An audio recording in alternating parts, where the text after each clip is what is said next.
Our next speaker is Professor Steve Allison. Professor Allison is a professor of ecology in the Department of Ecology and Evolutionary Biology at University of California, Irvine. Dr. Allison received his PhD in biological sciences from Stanford University. In 2013, Dr. Allison was named an Early Career Fellow of Ecological Society of America. As a part of University of California's Carbon Neutrality Initiative, Dr. Allison was named the UC Irvine Climate Action Champion in 2016. With the funding from this initiative, Dr. Allison established the Climate Action Training Program and later the Ridge-to-Reef Graduate Training Program, which is an interdisciplinary program focused on skills development for students pursuing careers in environmental fields. Dr. Allison teaches introductory ecology and ecosystem ecology at the undergrad level, and his research focuses on ecosystem responses to climate change.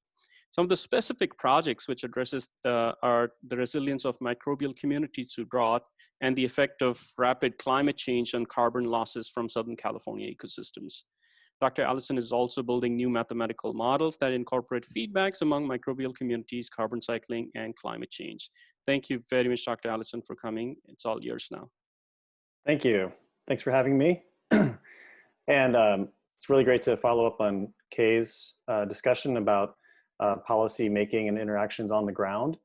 And so what I'd like to do today is talk about policy and science from an academic perspective. And as you just heard in my introduction, I've been involved in a number of training initiatives where we're trying to train the next generation of especially graduate students to engage with their science, with policymakers, with society in general, and to try to address the pressing environmental challenges that are facing us today, like climate change, changes in land use, and pollution, and things like that.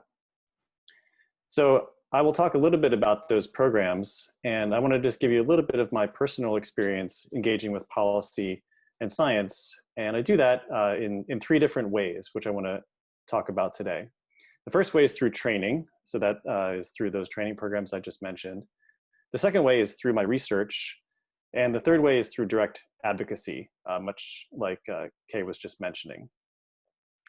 So we'll start with the training aspects, and I think this is important because Ridge-to-Reef, the program that I direct, is co-sponsoring this policy module and this certificate program.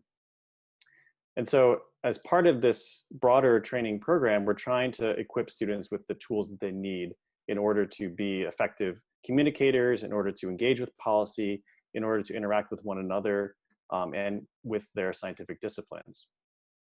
So for example, as part of the training program, I'm the instructor for a communication skills class, and this is the first course that students in Ridge-to-Reef enroll in the fall of their program. For this course, we try to build those skills, including the writing skills, so how to write a policy memo, how to write a blog post, and how to pitch your ideas in a way that the general public or a policymaker can understand. And we actually have a paid professional speech coach who co-teaches that course with me. And we have some pre and post assessments to see how students progress from the time they come in as scientists, kind of pure scientists, till the time they finish the course after having this training. So that communication skills class is just one element where we can equip students with those tools for policy. Other elements include practices like internships. We do transdisciplinary training through project management courses and team science courses. So we put all these together into a curriculum that over several years we hope will enable students to really pursue careers in environmental problem solving. And so part of that can be influencing policy or even writing policy. And as Harinder mentioned, prior to this training program, I developed this climate action training program, which was sort of a precursor and more focused on climate change as an environmental issue. I want to share an anecdote from that experience because I think it was a great example of how students can go through this policy science interface. So for that initial program, we had some seminars where we discussed policy and science and climate change. And we ended up a group of 4 students who had an opportunity to go to Washington, D.C. to interact with legislators. So we set up this trip, we did the city, our affairs office. We set up a schedule of about a dozen lawmakers and offices to visit over a day and a half in DC. And the students who were involved, and they'd gone through an internship experience, they'd gone through some communications, they worked, developed some pitches. The pitches was really their own research. So one of them was working on engineering systems, for example. Another one was working on white abalone and how it was being affected by pollution and climate change. But the really interesting part of this was that one of their meetings was with the office of Congressman Dana Rohrabacher, or I should say former Congressman Dana Rohrabacher, who is actually a well-known climate change skeptic and who lost his seat in an adjacent congressional district here in 2018, partially due to that standpoint, I think. But in the meantime, prior to that election, these students went in and met with the congressman's office and found that they were actually going to meet with him in person, which is quite rare. And so he had them on his schedule for half an hour. So they sat down, began their conversation, and really got into a great dialogue. And I think that this was a result of the students meeting the congressman on his own terms and framing climate change in the language and in the perspective that he could appreciate. So for example, talking about the effects of drought or extreme weather and thinking about how that might impact constituents and the district. And so it came to a point where the congressman actually had to go and take a vote. So he said, well, this is a great conversation. Stop for a minute, I'm going to take a vote and I'm going to come back. So he came back and they carried on for another half an hour. So these students had the opportunity to talk with a lawmaker for a full hour in person, face to face. And I don't know that that influenced his actual policy standpoint on the issue of climate change, but it was a great experience for them to think about how to relate to somebody who's like completely on the opposite end of the political spectrum. So that was a very rewarding experience for them, I think. So that's one way that we really try to have an impact in academia, is to train students with these skill sets. The second area that I wanted to talk about is my own research, and this could be the case for any student or academic. You're working on your own science. I, for example, work on microbiomes that live in the surface of the soil and live in parts of the environment. I think about how those interact with climate change and how they interact with the global Earth system, including mathematical models of all those complex processes. And so, that's all very technical, but ultimately, you try to publish your best work. Some of that work gets included into documents, syntheses that may be viewed by policymakers or their staff. So for example, the Intergovernmental Panel on Climate Change reports, and I've had some research included in those reports. But I think this is overall a pretty indirect route. If you want to really have an impact on policy, if you just focus on your own research, there are limits to how much policy impact that will have.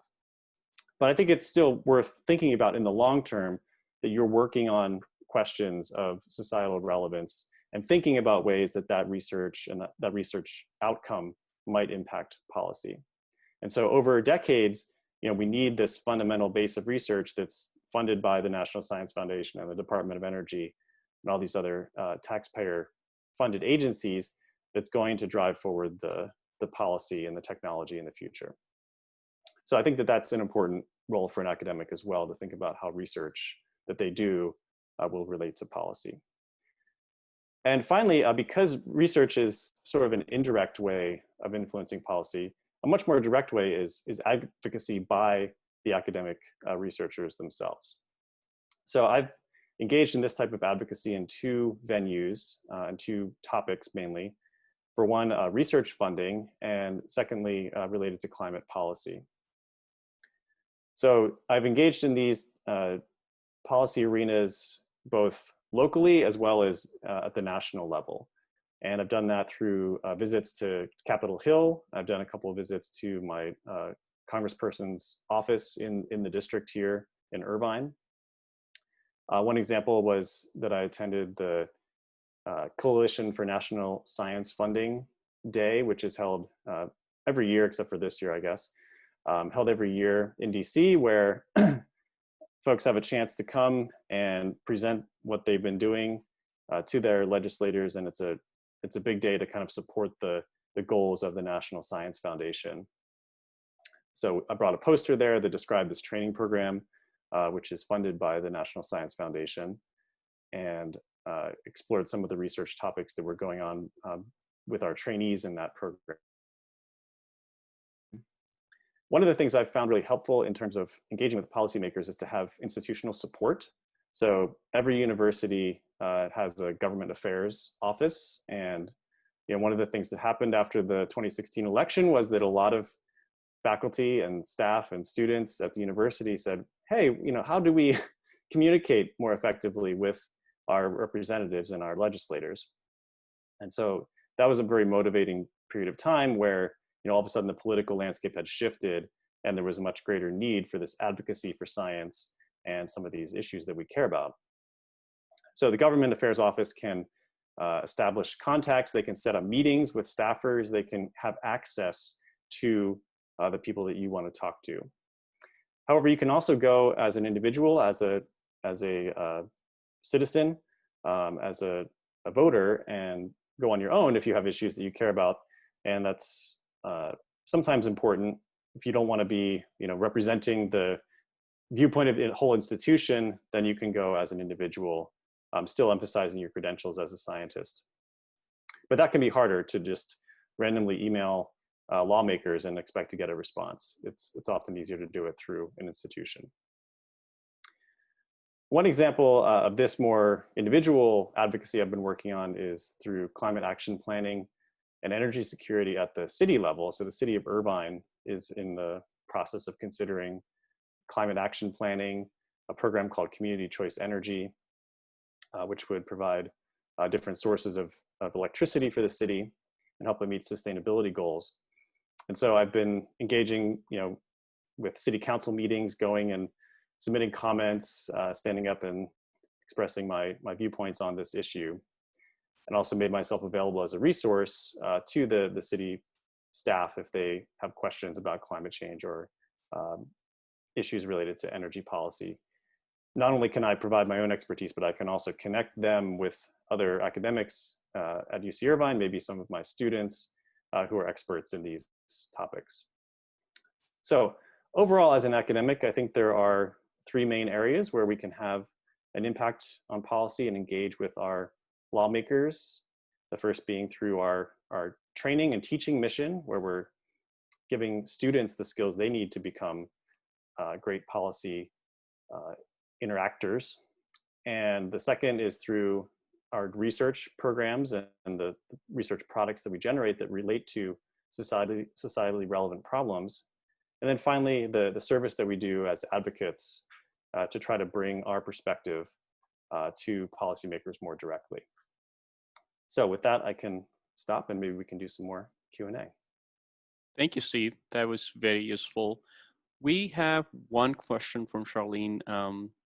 She wants to know, has anyone any experience where congressional members are less likely to listen if you're a non-citizen, non-US citizen? Yes, well, there are a couple of things, as Kay mentioned, that members of Congress care about, right? They care about public policy, they care about science, they care about economics, and they care about getting votes. So it depends on the individual lawmaker. Some of them are very receptive to many different viewpoints, others less so, others really want to restrict their interactions more to constituents. Congressman Rohrabacher was more along those lines.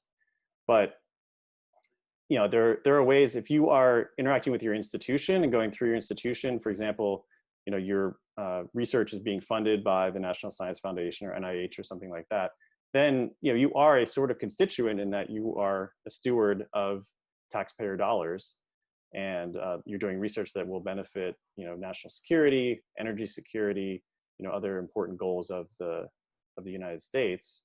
And so in that sense, I think lawmakers will listen to what you have to say. Thank you, Steve. There's one more question. A student wants to know if the program Ridge-to-Reef is only open to UC Irvine trainees, or there's a program into which non-UC Irvine trainees can also be part of? Right. So the main funding for that program runs through UC Irvine, and our trainees are all UC Irvine students, and that's required for the program. However, we want to try to scale up the advances that we develop in that program. And this certification program is one example of that, where we can convey to you all some of the advances that we're making and the perspectives that we have. So we have a series of activities. We've had conferences, summits for local community members, such that there are individual elements of the training program that engage with students as well as residents and other experts outside of UC Irvine. But the core training program is, yes, targeted at UCI students. Awesome. Thank you very much. There are a couple of more questions, just because in the interest of time, I would move forward and we'll get them answered as we go along.